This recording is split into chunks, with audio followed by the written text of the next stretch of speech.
Everybody, and welcome to a new video. Today we are actually on the channel Storybooth, and you might be wondering why am I on this channel right now, and that is actually because today we are doing a reacting video. We are reacting to Storybooth, and yes, as you can see, I have had watched I've watched it before. Like, I watched the channel. I'm a big fan of this channel, but I wanted to react to some videos with you guys watching, of course. um Please know that if you are sensitive to any type of content, I'd say, such as like tragic accidents, eating disorders, being overweight, you have daddy issue, I don't know, any sensitive issue, if you do not want to watch this video, you can go ahead and skip the video. um every video will get a reaction. I will pause or just wait until the video is done, and then hopefully, we have a good reaction to it. Hopefully the video is good, whatever the case is. I am a little bit of a mess today. I'm very tired. I got no sleep last night, but I wanted to bring out a reaction video because I know someone who I'll shout out later really wanted me to do a reacting video. So let's get right into it. Alright, everybody. The scariest moment of my life. So, me and one of my friends, we were driving through the mountains to get home from our college campus and go back home and see our families. And we were going downhill in the mountains, so a lot of people were on their brakes. But this one person behind me was not paying attention. He was tailing me, and the person in front of me was on his brakes too. So I knew I was going to have to slow down, but I knew the car behind me wasn't going to notice, and I was scared he was going to hit me. So in my eyes, I thought, hey, if I wave my hand out the window and say, like, back up, he'll back up. I didn't have any ill intentions by it, but this made him really, really mad. So I was pretty frustrated too, because I felt unsafe by him being so close to me, and I let my emotions get the best of me. So I ended up taking an exit off of the highway a couple miles after that happened, and that whole time he was still tailing me, still following really close. So I took the exit, and without thinking, I flipped him off, thinking he won't be able to get to my exit on time and follow me.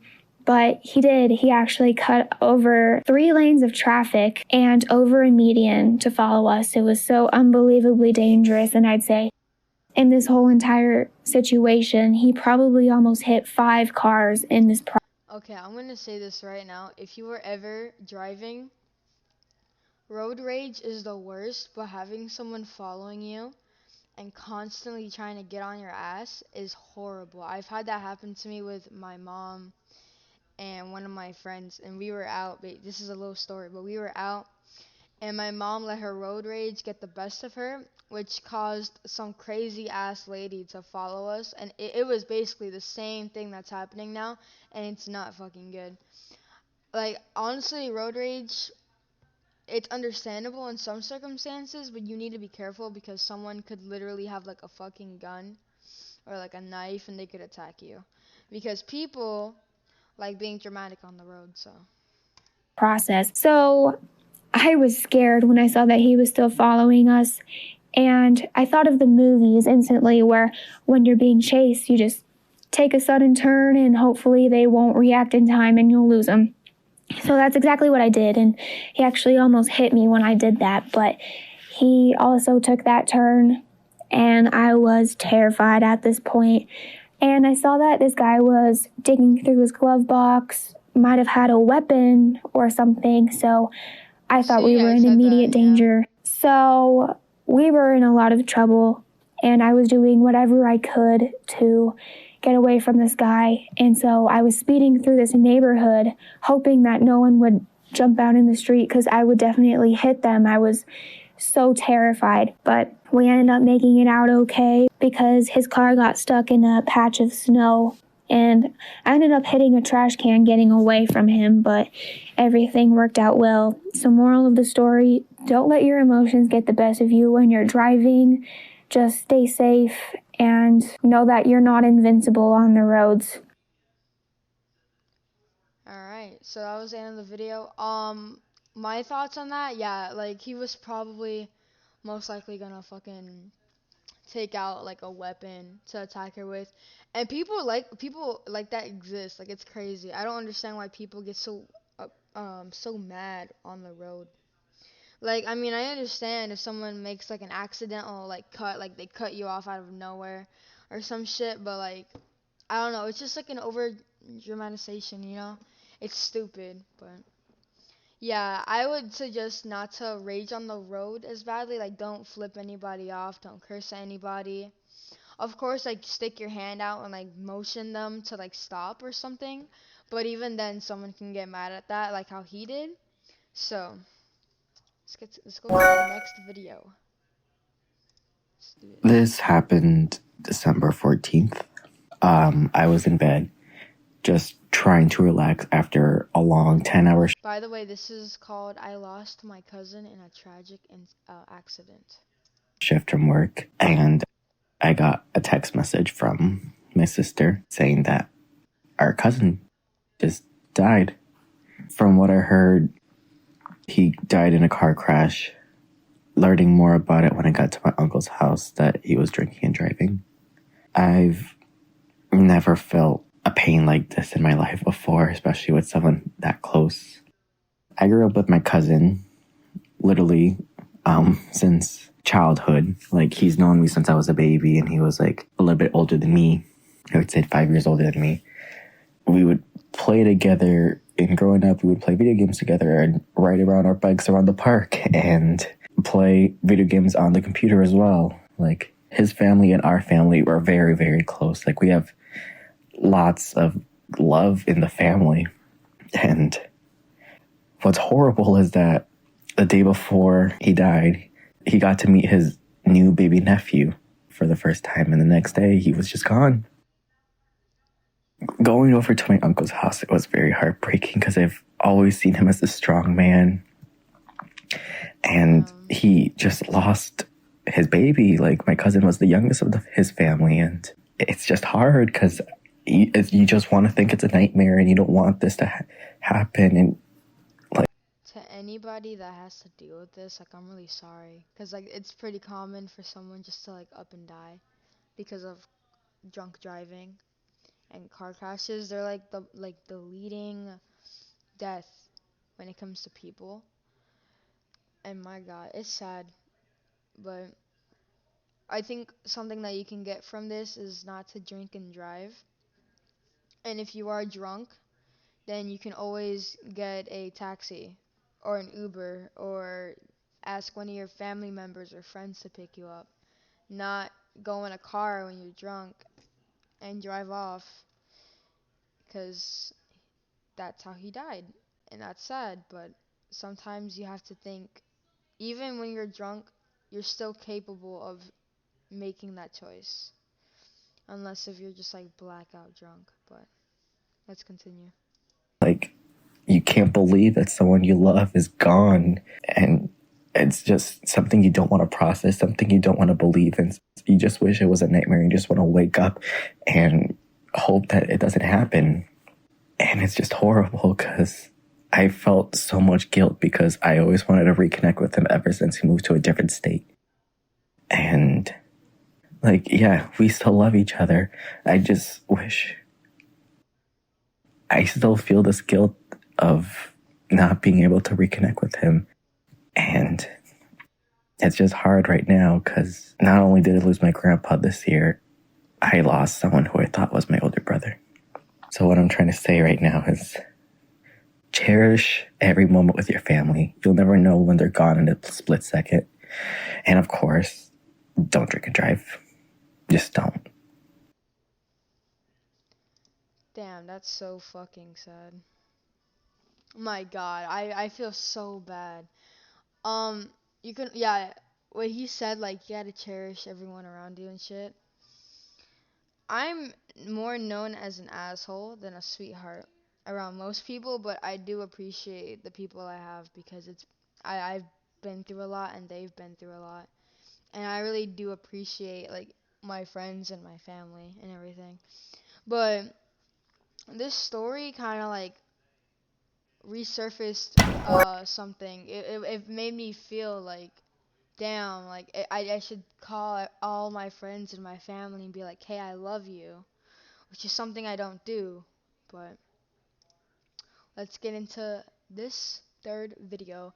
This one is called I Shouldn't Be Teased for Being Overweight. Let's do this. Alright. So back in 5th grade or something, I used to get made fun of because of my weight. I weigh around 40 pounds, maybe over the weight limit for people my age. And you might think, wow, that's a lot, but to me, I've been living for it my entire life. I've been made fun of in public, at school. I've had people try to come up to me and punch me. It was very bad. One day, I just finally broke. I was bringing the trash out and somebody said to me, hey, you look like you belong in that dumpster. And I was like, what the heck? That's super rude. And he threw a cup at me. And I ran inside and just started crying in my room. And it's just never been the same since then. Another story I had, somebody came up to our table and just said some very mean, vulgar things I don't want to say about my weight. Stuff about like how I shouldn't be eating because of how big I was and all of that stuff. And I just wanted to just like punch him, but in reality, I tried to be a nice person, just ignore him, but he kept speaking and speaking. Yeah, really quick.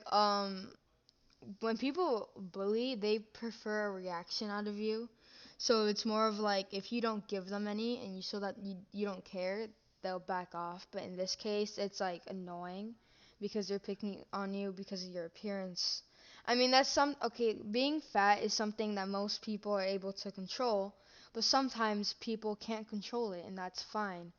But I think instead of bullying a person about them being overweight, we should look at them and be like, hey, why don't we help you become skinnier? Because being too overweight, like obese, or being overweight in general, can lead to health defects.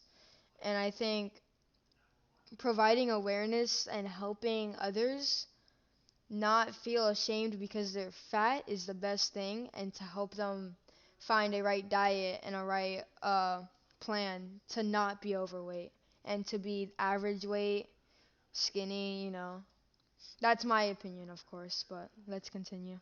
Till the point where my dad, which was there, had to call the security, get him out. That was a very scary experience, and I hope I never go through that ever again. I have found escapes, though. Like, scrolling through the internet and stuff like that just helps me a lot. Seeing people that are going through the same things as me, it's just relieving to me to think, hey, I'm not alone. Nobody here is alone. And I'll never be alone. Just want to let everybody know that you're not alone. If you're overweight, just be happy with your body. I've been there before, and I'm still there. Just letting you know that you are not alone. Nah, and the kids, right? Like, you aren't alone. I mean, like, there's so many overweight people in the world. Like, you can't. I don't understand why people bully others for something that usually they cannot control or something that they want to work on. Cause like you could see like a bully bullying someone because they're overweight, right? Like they're overweight, but yet they deal with even worse. And that's what bullies do. They put their insecurities on people and they make them feel like shit because they feel like shit. And because of them feeling like shit, they want to express it in the worst way possible because they don't know how to express it. Hopefully that made sense, but I feel really bad for this person. But let's go to the fourth bit of video.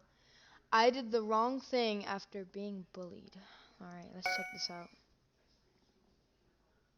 When I was in middle school, I got bullied really bad. People just picked on me, and it stayed like that for about 3 years. I was bullied mercilessly.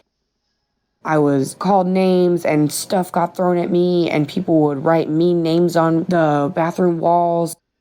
and call me horrible stuff. And it got to the point where it got physical. I was actually beaten up by multiple people when I was walking down the hallway for literally no reason. And my parents did everything that they could do, but the principals and the teachers just didn't seem to care enough, and nothing ever really got done to stop it. That's so sad. It was a terrible time for me, tragic and traumatizing, and I was scared. I hated going to school. I didn't want to be there. I honestly was depressed and afraid. It was very stressful and difficult for me.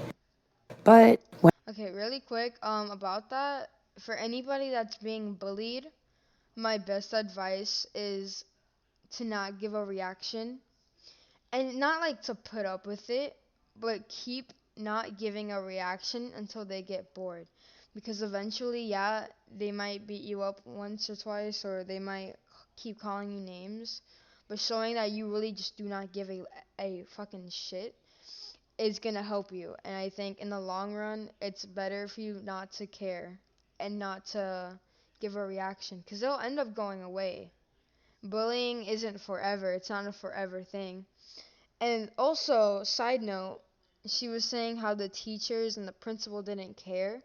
Most schools don't care. Like, you go to school to learn and then you leave. And you don't even learn, in my opinion, you don't really learn much in school. But they try making a quote unquote safe environment, but they don't do much about bullying. They just sit back and relax because they just want you to focus on your grades. And they don't want you constantly going to the office saying, hey, I'm getting bullied, because they don't care. But that's my take on it. when I got into the ninth grade, things changed. I got a new state of mind. I wouldn't allow myself to be bullied. And what I mean by that is I went crazy. I started fighting people. If I felt disrespected, I would go nuts, cussing them out, screaming at them, threatening them. I was constantly in trouble, getting in school suspension, getting sent home. My parents were always being called. It got to the point where the school literally told my mom, your daughter is going to end up in jail. We don't know what to do. And they recommended sending me to an alternative school. My mom, however, didn't feel like that was the appropriate response, and she got me into therapy. Unfortunately, it didn't work. Honestly, my rage lasted for about 2.5 years, and I honestly don't even know how I had friends. I can't imagine that I was a good person to be around. I mean, I was always being rude to somebody. It was just a not so good time in my life. It took me a long time, but I finally realized that the reason why I was doing what I was doing was out of fear of ever having to be bullied and treated like that again. The fear of that embarrassment, the fear of that emotional trauma. I didn't want anyone to look at me as weak. I didn't want anyone to view me as someone to pick on or a pushover ever. So I just went crazy and I lashed out at anyone. And me doing that turned me into the people who bullied me. Even though it took years, I've changed and matured. And the therapy did start to help once I started realizing why I was acting the way that I was acting and that it wasn't changing anything. It was just making me into a monster. Okay, really quick on this too. I used to be like this the moment I hit 7th grade, because I used to get bullied for, like, I'd say 3 to 4 years. And I'm still like that in a way, like in the sense of, like, I put up a cold front and I'm an asshole and everything, but it's really not the right approach. It'll just make you get in trouble more. It'll land you right into fucking jail, right into the wrong hands. You'll get messed up and it's not good. So anybody who's being bullied, never turn to violence on other people who are innocent. In fact, if you really truly want to be violent and you're really angry, take it out on a punching bag. Take it out on like something materialistic. Because knowing, because okay, I'm saying this, but yet sometimes I don't listen to my own advice. but that's also something I have to work on. And if I know I need to work on things and I know that I'm getting bullied and I should be the better person, then I know I'm going to be the better person. That's really it. At the end of the day, it's your choice, and it's your choice if you want to constantly keep getting bullied or constantly be going to jail or getting into the wrong hands, or you can just change yourself and develop as you go on and realize, hey, this is me. I don't need to change for anyone. Like when I say change yourself, it means like change your attitude on the bullying. So hopefully that makes sense. I guess the lesson of this story is just because someone does something to you doesn't mean doing it back makes you any better than them. There's always a healthier way to cope with things.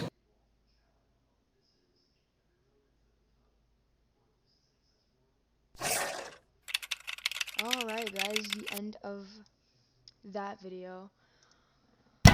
Now, before we start this video, this will be the last video within this video.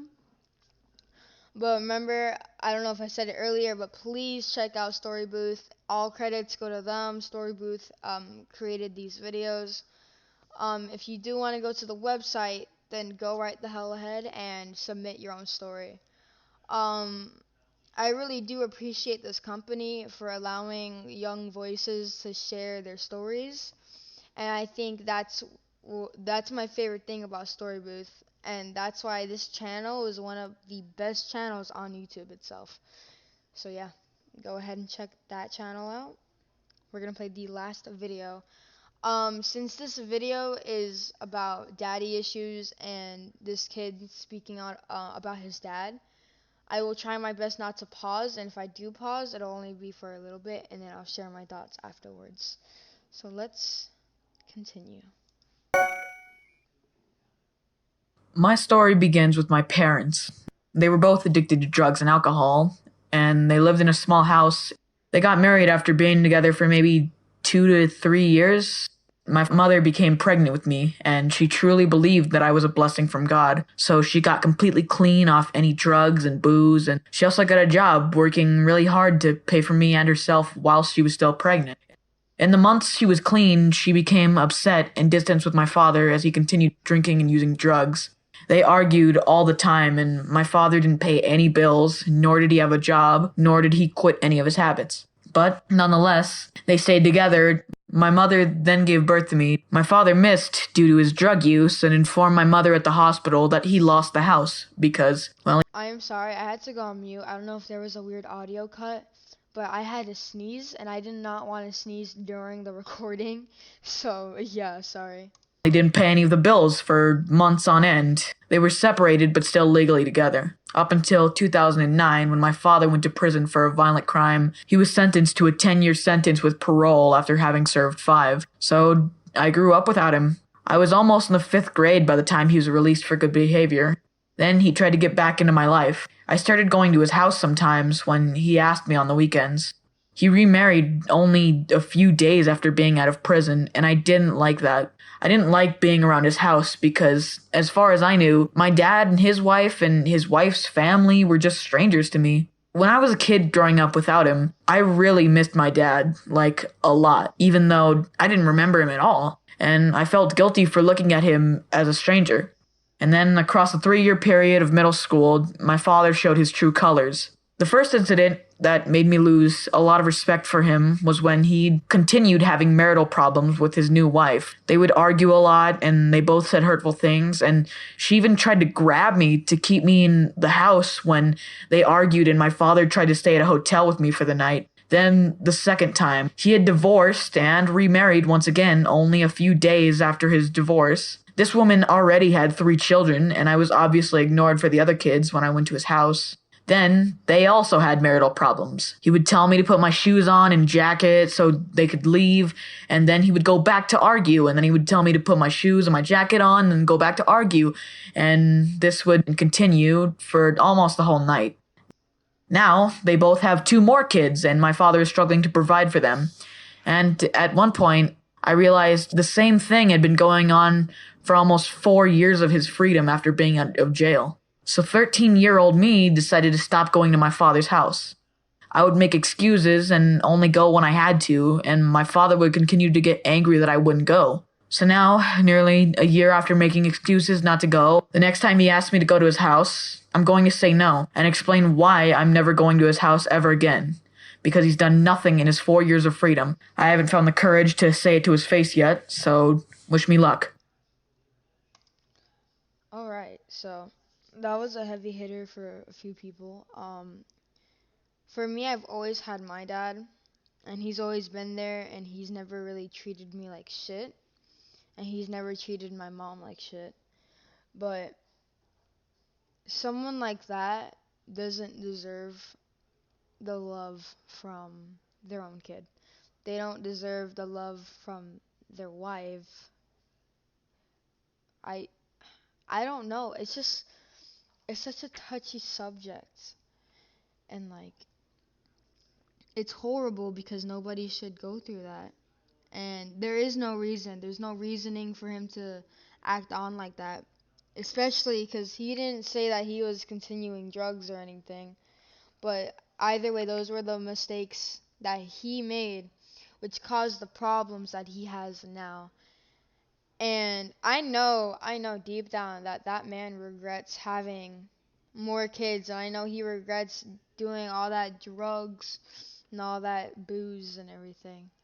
Because in the end, it basically made him lose his biological. Oh, now he has a few other biological children, but now he lost the one kid, the oldest kid that he thought really wanted him in his life. You know, it's sad, and nobody should go through that. It's horrible, but I can't say much on the topic because I've never went through that. So, but also I'm really happy for his mom because she ended up changing. And she could have had the choice to not change, but she did, which is really good. So, but you know what? Thank you all for watching the fucking video. I wanted to react to a few videos because I was really in the mood to react to videos. And I've never had a reacting video in the channel before, so this will most likely be my first one. But I was gonna announce the one person that wanted me to create this video. That person is known as Mini Clay. His YouTube channel is always in my description. He really wanted me to react to some videos, so thank you to him. Um, Please make sure to like, subscribe, comment, share, or view this video. I don't really care what you do, as long as you guys help me in my journey to get 50 subs by the end of August, because I'm already at 39, and hopefully we can get to 50 by August, like the end of August. So let me look at my thing. August 31st, yes, which is a Tuesday. And if we do get there, then fuck yeah, I'm gonna be so happy. But if we don't, then that's okay, because we are still gonna be growing as the days, weeks, and months go on. So yeah, thank you everybody, and I hope you all have a good fucking day. Peace out.